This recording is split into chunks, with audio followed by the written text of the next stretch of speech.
Mesdames et messieurs, bonjour et bienvenue dans votre émission Aki Sakouz. Aki Sakouz est une émission qui est présentée par Rosette Maïngil, la fille à la double réflexion, la fille à la double compétence, et la rose sans épines, votre RM. Je suis très sérieuse parce que nous allons parler de l'arrivée du pape François. Il s'est fait que l'arrivée du pape... Bon, je vous signale que cette émission sera bilingue pour aider les uns les autres et tout, pour la bonne compréhension. L'arrivée du pape est bougé Kinshasa. Les miens, je vous balance déjà les vidéos, les photos et tout. La population congolaise Bayamba qui est... Donc, c'était vraiment quelque chose... Moi, personnellement, je ne m'attendais pas. En fait, c'est catholique, on vous doit beaucoup parce que il y a que les catholiques qui nous donnent les congés de 2 jours. C'est les miens.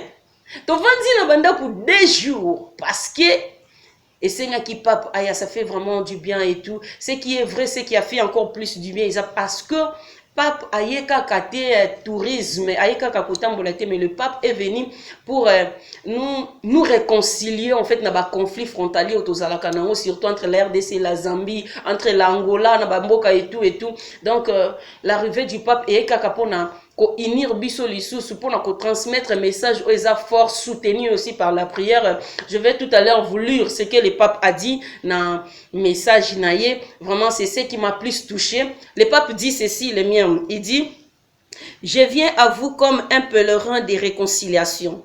Un message de réconciliation. La réconciliation c'est quelque chose parce que biso tokomaka bato ba conflit. Regardez ce qui se passe sur YouTube. Il y a un senga qui pape aya et tout pour que tu me un peu résoudre le problème nabiso. Il dit ceci: je viens à vous comme un pèlerin de réconciliation. La situation d'insécurité que vit la RDC est insupportable. Vous avez une valeur. L'Égypte croit en vous. Le Congo est semblable à un diamant rare. Au message, que la violence et la haine quittent nos cœurs. Message du pape François.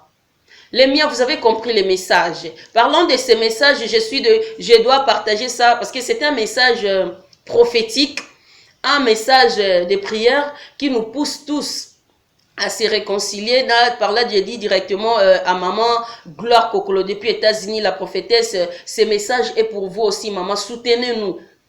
Vous soutenir Bissou dans la prière parce que la RDC a un besoin. Je ne sais même pas prier wana eze mutumo côté maman. Vous êtes une servante de Dieu, révérend Obed Kokolo. Vous êtes un serviteur de Dieu. Lorsque 2-3 serviteurs de Dieu basangani, c'est pour le bien de notre pays parce que notre bénédiction en dépend. L'arrivée du pape et même confusion na bamakambo ebele. Embrouillement moko ezalaki na binzambe na ngai. Ndenge ni tokoki koyamba pape boy soki Messi aye c'est que mukolo yeso roya babi pa oya lokwa moyibi mais so bayebi biso gaza na changu tokotambola ta makulu essentiel na diembela ta poche ya Jésus na osutuka na komi na lola maman Rozumba lenga kuku na maman voilà MK leader depuis Canada tombé parce que MK, les grands joueurs à Niati, vraiment un grand coucou nayo. Il s'est fait que le mien, j'ai vu des pasteurs où il va changer langage parce que le pape est arrivé. Vous avez insulté parfois catholique, mais l'unique congrégation, l'unique communauté où il peut s'arabiser au congé. Ezaka catholique.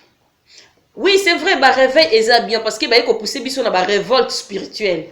To komi ko ba ko sambela plus pour na ba réveil. Mais ba réveil il faut to meka ko sela makambo message papa lancer biso. Na l'église de réveil motema mabe o ekoma na kati koleka. N'évitez koleka parfois même le diable lui-même. Parce que même diable wana ceux qui a bien fait ça yo attambon a roti que le pata moi tamuki o sekanango ava boto la va a compliquer au vie. Mais na l'église de réveil il suffit que ko soit lelo. Ceux qui va te remarquer qu'azui ça crée un conflit spirituel. C'est-à-dire au bout c'est une kimia ya vie. Vraiment ce message est pour nous.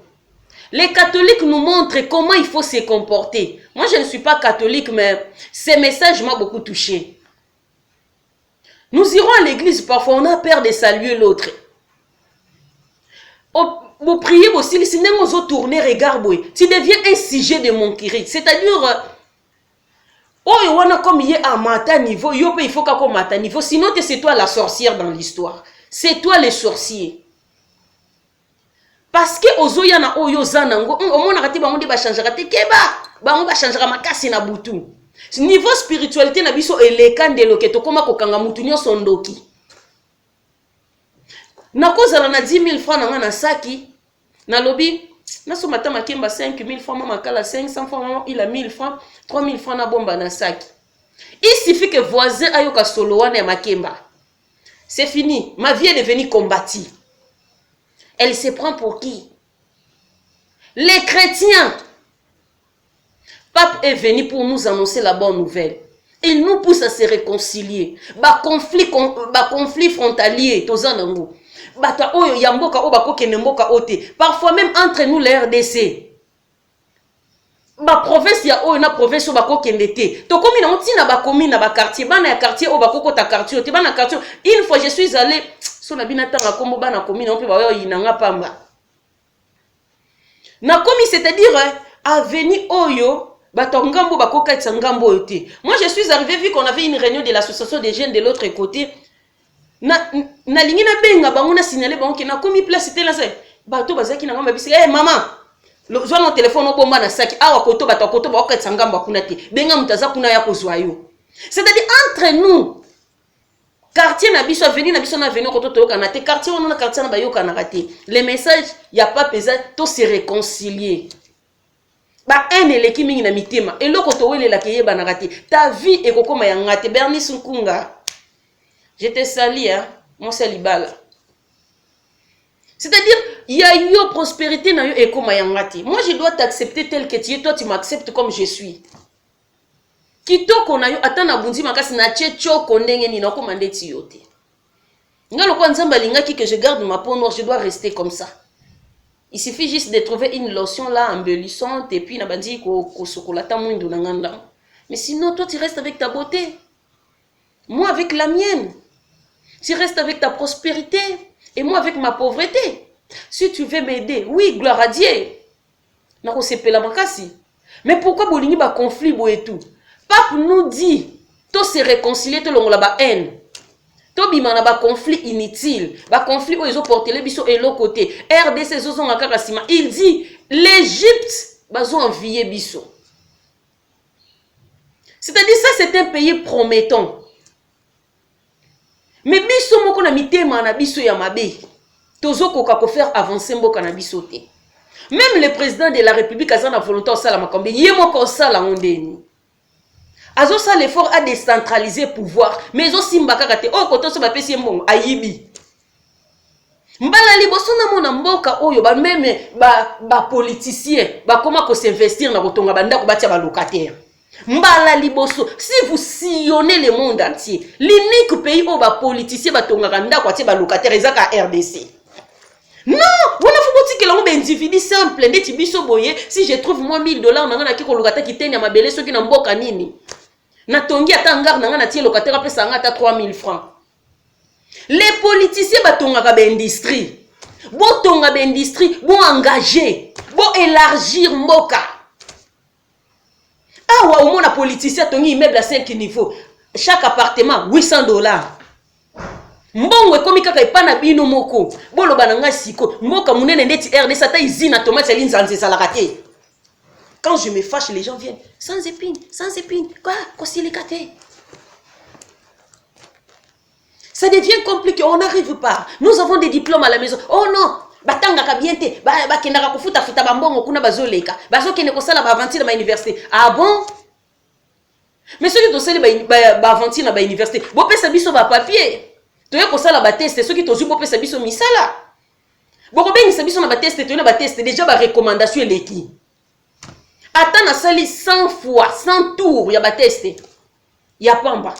Place nanga déjà ba recommander mutu. Ce que bateau bino bosé la recommandation batangi bien. Biso ni bato totangi mabe. Nos parents en souffrent. Bazo bunda na papa zo bimazo kende soki wapi on makolo. Azongi makolo pope sanga 3000 francs futa transport na kende université. Na ko bima université na yebo. Na ko telenga na Kinshasa ma ville kitamata. Musa les ati. Ba politicien ba créer ka ba industrie, ba politicien ba tonga banda. Tu soki les choses na ndako ko vanda. Ekokit. Créer industrie, engager biso. Mboka o soki bosaleli biso ne fiske izi botala ta egui ya pomba otongela bilamba biso ya biso utaka libanda tozata na eloko te bosalela biso ta izini ya pomba ya tomate ya linzanza bomo botala bozwa ta 100 kuluna comme batangi te botia bango batia kango ata na ba carton bazokenda kobimisa bazokota na ba entrepôt bofutaka bango ne fiske $100 chaque fin du mois otala so kuluna obima isu po kata mutu otala soki kuluna okokasi ko botela mutefa parce que azana occupation moko boy alobi ke fona lala lobina la mukana kende musala. Le fait qu'il n'y a pas des occupations kuluna ko ya makasi ton propre téléphone ozobanga babenyo na nzela o répondre mutu tu as peur awa sona bimise kei peri ki boy na mutu na okokate ndenge na zabe isifika ndenge na osi semission beton na bouger boy na longoli peri ki na tika na casquette na gumbi peri ki na tie na sac. Parce que na ndenge ko kenenga likola moto na ko ipe moto mususu ye ni atinga na kufi eloko na nga moko bo créer biso ba emploi message ya pas pesa clair bo créer biso ba emploi bo créer ba unité de production ba source de revenus mboka émerger mboka mata jeunesse c'est ça là ba n'importe quoi parce qu'il y a pas des occupations. Aidez-nous, nous avons cette volonté-là. Nous avons cette volonté-là de travailler, de bosser, dire, de donner le meilleur de nous. Mais on n'arrive pas. Nous sommes limités par tout au les recommandation sur recommandation. Dernièrement, je vous avais dit, sur une vidéo, sur beaucoup de chaîne, j'ai fait 4 tours, il y a testé ailleurs. Test el bosso to sel yami balé to sel 4e interview eleki. Après la finalité, on me dit que je devrais passer sur la table pour être embauché. Vous imaginez en fait. Ce que son avanti nanga boy chômeur. Oh non balingara ko salate. Non, pour nous musala moi je dois d'abord me crucifier comme Jésus-Christ. Mutumo amati likolo nanga pour que ba pesa musala ka $100. Vous trouvez ça normal? Tout ça parce que la politique n'est pas debout. La politique n'est pas debout. Aidez-nous. On veut travailler. On en a besoin. Pape vient là, Papa Lobina biso.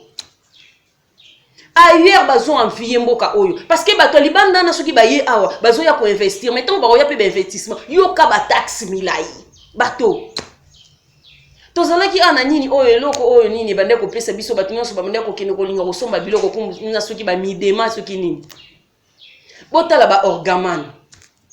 Ba entreprise à makasi ou koko lié ça peut 10 communes en une journée.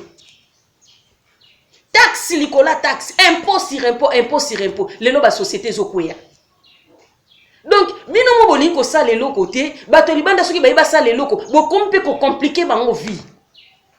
Et pourtant bato libanda na soki ba ye, ba créer ba unité de production, bon ba engager ba congolais, tibotala ndi ba maltraiter abiso.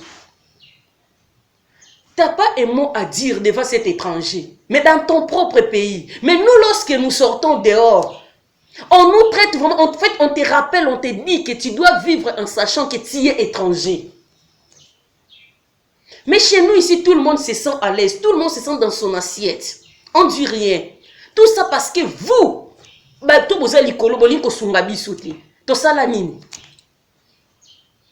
ça fait trop mal, tozo déplorer, et ça la passe. Ba diplôme na banda ko mpuku ba komi kolia ya ndambu. Bo créer les biso, bo tika makamba bandaku. Otongi, c'est bien de kotonga wana. C'est bien. Ce qui déjà moi na yo aza déjà ya bike, ce qui moi na kola aza déjà na mwanda ku moko ko vanda. Ça ne vous suffit pas. Quel égoïsme bozanango. Quel gourmandisme o ekota na misisa. Après ton voté l'issous. Basali nanzambe bazolala c'est tout le temps. Oh, et pas nabiso kuna oh jeudi mon Carmen. Les gens dorment, les pasteurs dorment par terre. Prions pour notre pays car notre bénédiction en dépend. Ba jeune sec. Nga kututala mikuwa nenge telemi na kingo mikolo na ngomo bomba ka kingo na polo. miku etelemi jeune sec bondela pona mboka bondela boye biso ki attendez naza boyeso naza na ba milimo na ngai ya mabe baza posa ba bondela pona ngai il faut nga moko d'abord nandima na renoncer na eloko wana soki na bi pena ke na baye yango na lingi susu be esprit mabe ote na boyi naza na posa na tika la l'aise wana ntango ba prier pona nga prière esali mais soki nga moko naza na volonté otika ngo te ya ko renoncer te prière nyonso bato bazosala ezodenda nango. Vous les politiciens vous devrez nous aider. Il faudrait d'abord avoir cette volonté là d'aider ces pays, de pousser ces pays d'aller en avant. On a beau moment que ba prière na biso tozosala ekosimba mais ndeti bo prière ezodenda likola odenda tosali nini ba garçon ba musicien ba yembaki awa nini tosali te nzambe o ba bloquer bango chaîne o ba kanga bango o ba zongisa bango boy. C'est une réalité. Bon, dis ma vérité, on en souffre, on n'en peut plus. Les locolia est comme l'X na Kinshasa. L'X. C'est-à-dire ceux qui montent à ce moment pour les 9000 francs lamba, voisins au monde grave. Kolia est comme l'X. Or, ceux qui t'obéissent au cas, ça signifie que Brazzaville a pas mal. Toka tisakaka Brazzaville. Boîte y a le. Oh, il y a ceux qui 600 grammes, ceux qui combien? Ah oui, pas n'habite comme 9000. Sénateur 9000 combien? 9700 francs. Mais dans Congo Brazzaville, même boîte y aller, avec même qualité, même quantité, dans Congo Brazzaville, les gens ont 1100 francs. C'est fa. Pourquoi cette différenciation des choses? En Brazzaville, ce coquet, avec 1500 francs, aux autres déjeuner. C'est-à-dire déjeuner vraiment confortable. Digne déjeuner 1500 francs, c'est-à-dire omelette ezawana, moi blé ban, moi miliki na yo, te moko ya bien ndenge lingeli. Et pas na biso lipa ya pambeza combien? Kolia est commis grave. Bo sunga biso avec l'arrivée du pape, bo changer makambo. Bo changer makambo. Parce que là on en a marre. Nous sommes arrivés au bout, on a besoin de se défouler comme ça. Aidez-nous. La liberté d'expression est commis crime. On ne peut plus dire, on ne peut rien dire. Ce qu'on lobby, on va porter aux plaintes. C'est-à-dire on doit vivre comme des miouets. Comme des sourdes. Na yo kakate, na lobakate. Donc, mais je dois garder silence. Même président, ex-président Kabila. Silence n'est pas celui qui a gardé silence, mais ce que Bimi, président Kabila Bimi, tu comprends déjà que ma belle Zali. Parce que Moutou Bima Pamba Pambate. Ce que vous avez dit, Bisso, tu me tellement mingi que tu as comme la poste qu'on s'est défoulé, qu'on s'est défoulé. Peut-être que mon ce message n'est pas comme la maman présidente, tu m'as boy. Asunga, ça ne va pas. On en souffre. On n'en peut plus. Tozana ba na ba minerva les comme cher. Ba tieli biso gratuité. Même na kati ya gratuité on besoin senga kaka mbongo. Siko to sala ndenge nini? L'arrivée du pape est sunga population est sunga peuple congolais est sunga pe ba kondiamboka o bato bazo diriger biso. Bazwa message o batia yango na misala. Message est aboutir dans quelque chose. Parce que tokoki ko comprendre que papa uti musika uti Rome. Aye. Alobi asali ba mes ndenge sengeli asala abaluki azongi pour en fait pour ne rien changer. Toko lingangote. Il faudrait tout le monde en simaya après départ il y a pas il y a quand même une amélioration quelque part du côté politique, je ne sais pas moi, du côté social, du côté prémature, du côté ceux qui financent, ceux qui du côté ninyangwana. Donc c'est-à-dire dans le domaine nyonso. Tout le monde a quand même un changement moko. Parce que Pape quand même représente Pape lui-même d'abord représente le président de la République. Pape lui-même représente les chefs légaux. Il y a la communauté nyonso. Chrétiens. Voilà. Donc arriver là, il faut aimer ma changement dans les locaux boko. Tokoko vivre ka boité. Bo sunga biso pardon. Bo créer les biso. Ceux qui vont créer comme je disais, ceux qui vont créer les biso ta usine ya pamba ya tomate ya mbuma. Bo ti yango wana, bo engager bato. Bo zui ata 50 kulu na wana. Botie bango wana. Bango bazo zwa kaka ba misusu bato batangi mwa mingi voilà, bazo travailler kuna bango bazo bimisaka bazo classer na ba carton, bazo kenda kotika na ba entrepôt, bazo kenda kosala ba livraison na ba entreprise wana et tout et tout. bokomona ke taux ya kuluna ekodiminuer, taux ya chômage ekodiminuer. Ce qui augmente plus chômage na mboka na biso eza qu'il y a pas des emplois. Chaque année botala combien des étudiants bazo défendre. Tozana combien des universités na mboko, combien des étudiants. Lelo parents nyo so combien tazote kanguba mais moi na kendeka université. Parce que pour ses parents il s'est dit que moi na nanga ya avenir nanga ya lobby. Mais tant ma kotanga sili si akomi suko welela ka fufa malili na ina ndako. Ils ont soungate, ils ont salabienté. Vraiment, je suis désolée si je dois vexer plusieurs personnes, mais on doit quand même se libérer comme ça pour faire quelque chose pour notre pays. Nous aimons trop Mboka na biso. Tala makambo bakomi awa na banini oyo pour arriver à pape. Balakisi na ebisi bino so na minatia to ko risquer monsieur sa biso ata 30 minutes. Ce n'était déjà 30 minutes.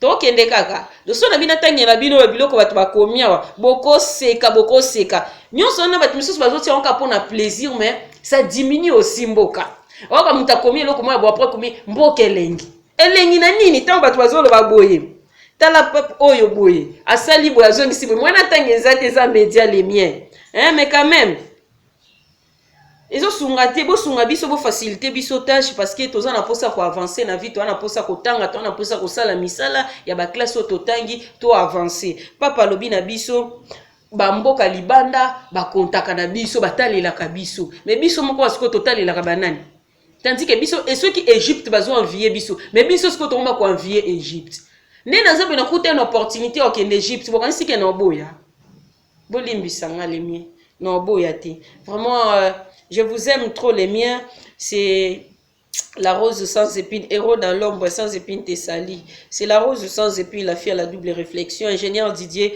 Mavungu sans épines vous sali, l'homme de Dieu. Donc, comme ça c'est bien. Bosunga biso vraiment et kosunga pe mingi. Parce que sengi kato loba, kaya tozo loba. S'il n'y a rien à dire, toko ya pe na télévision ko lobate. Hein, les miens. Toko ya te, toko lobelo côté. Ceux qui tozo loba, parce que toko mi ko souffrir, réseau ça la passe. Et ça la passe, il manque vraiment. Je vous aime trop, c'est Rosette Maïngi, la sénateur pro, j'étais sali.